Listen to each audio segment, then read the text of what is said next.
Shah news में आपका इस्तकबाल है। ताज़ा तरीन खबरों के लिए देखते रहिए शाह न्यूज।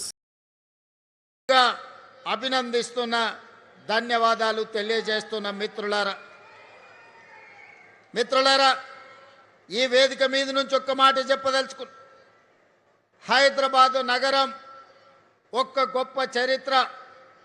ఆనాటి కులీ కుతుబ్ షాయిలు కానీ నిజాం నవాబులు కానీ హైదరాబాదు నగరాన్ని అద్భుతంగా విస్తరించడం వల్ల ఈనాడు ప్రపంచ పటంలోనే హైదరాబాదు నగరానికి ఒక గుర్తింపు వచ్చింది. 200 ఏళ్ల క్రితం సికింద్రాబాద్ పట్టణాన్ని విస్తరించడం వల్ల హైదరాబాద్ సికింద్రాబాదు జంట నగరాలుగా ఈనాడు రాణించగలుగుతున్నాయి. అదేవిధంగా సైబరాబాద్ ఇదొక సాంకేతిక విప్లవం. ఈ సైబరాబాదే ఈనాడు రాష్ట్ర ఆదాయంలో 60% అందించి తెలంగాణ ముఖ చిత్రాన్ని మార్చి ఈనాడు సైబరాబాద్ ప్రాంతంలో 200 కోట్ల రూపాయలకు పైగా భూమి ధర బలుకుతుందంటే బంగారానికంటే రంగారెడ్డి జిల్లా భూముల విలువ ఎక్కువ అని చెప్పి ఈనాడు నిరూపించిన చరిత్ర మన సైబరాబాద్ ప్రాంతానికి ఉన్నది. మిత్రులారా, మీరు ఆలోచన చేయండి. ఆనాడు కులీ కుతుబ్ షాయిలు, నిజాం నవాబులు చార్మినార్ నుంచి గుల్జార్ వాజ్ వరకు, మోజంజాయ్ మార్కెట్ నుంచి కబూతర్ ఖానా వరకు నిర్మాణం చేయకపోయి ఉంటే చరిత్రలో మనకు గుర్తింపు వచ్చి ఉండేదా? ఆనాడు 1908లో తుఫాను వచ్చి వేలాది మంది ప్రాణాలు కోల్పోతే చలించిపోయిన నిజాం సర్కార్ గండిపేట హిమాయత్ సాగర్ నిర్మించడమే కాకుండా మూసా ఈసా నదుల యొక్క ప్రవాహాన్ని నగరం మీద ఉప్పెనై కప్పేయకుండా మూసీ నదిని ఆనాడు నిర్మించబట్టే కదా ఈనాడు చరిత్రలో గొప్ప నగరంగా మనం రాణించగలిగినాం.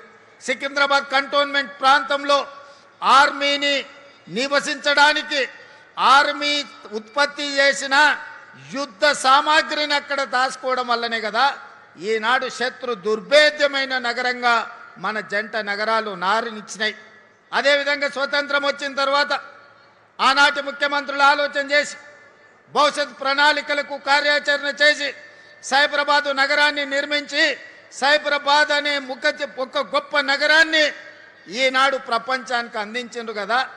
ఆ రోజు కూడా హైటెక్ సిటీ అంటే నవ్వినోళ్ళు ఉన్నారు, ఔటర్ రింగ్ రోడ్డుని అడ్డుకున్న వాళ్ళు ఉన్నారు, అంతర్జాతీయ ఎయిర్పోర్ట్ వద్దే వద్దని పట్టుబట్టిన వాళ్ళు ఉన్నారు. ఐటీ కంపెనీలు, ఫార్మా కంపెనీలు మాకు వద్దే వద్దు, జీనోమ్ వ్యాలీ మాకు అవసరమే లేదు అని చెప్పిన వాళ్ళు ఉన్నారు. ఆనాడు అభివృద్ధిని అడ్డుకోవాలని, ఈ నగరం అభివృద్ధి చెందొద్దు, ఈ ప్రజలు బాగుపడొద్దని ఆనాడు కూడా కుట్రలు కుతంత్రాలు చేసి కడుపులో విషం, మూసీలో ఉన్న కాలుష్యానికంటే ఎక్కువగా పెట్టుకొని విషం జమ్మిన నాయకులు కూడా ఆనాడు ఉన్నారు. కానీ ఆనాటి ముఖ్యమంత్రులు ఔటర్ రింగ్ రోడ్ కానీ, హైటెక్ సిటీ కానీ, అంతర్జాతీయ ఎయిర్పోర్ట్ కానీ, ఐటీ కంపెనీలను కానీ, జీనోమ్ వ్యాలీని కానీ, మైక్రో ఇన్ఫోసిస్, గూగుల్ లాంటి సంస్థలను తేకపోయి ఉంటే ఈనాడు 10 లక్షల మంది తెలంగాణ యువకులకు ప్రపంచం నలుమూలల ఐటీ నిపుణులుగా రాణించవాళ్ళ ఒక్కసారి ఆలోచన చెయ్యండి. అదేవిధంగా ఆనాటి నుంచి ఈనాటి వరకు రామాయణంలో రావణాసురుడు ఉన్నట్టుగా ఈనాడు మన నగర అభివృద్ధిలో రావణాసురులు, మారీచులు, సుబాహులు, శుక్రాచార్యులు అందరూ ఉన్నారు.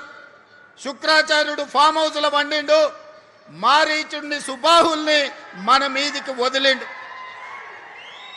పెద్ద రాక్షసులు, పిల్ల రాక్షసులు కలిసి ఈనాడు భారత్ ఫ్యూచర్ సిటీని మేము అడ్డుకుంటాం, మేము రద్దు చేస్తామని అంటున్నారు.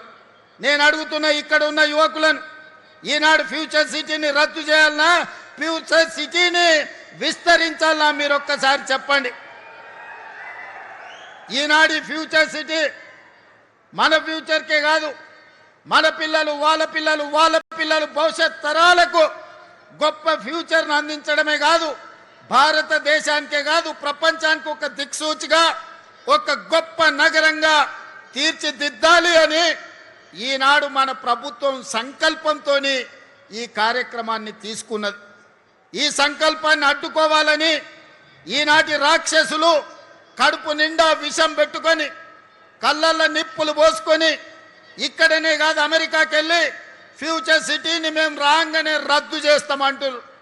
అయ్యా మీరు రద్దయిపోయిన 1000 నోటు లాంటోళ్ళు, మీకు గతమే ఉంది కానీ మీకు భవిష్యత్తు లేదు. మిమ్మల్ని తెలంగాణ ప్రజలు తిరస్కరించారు, మిమ్మల్ని తెలంగాణ ప్రజలు శ్మశానానికి పంపించారు. ఇక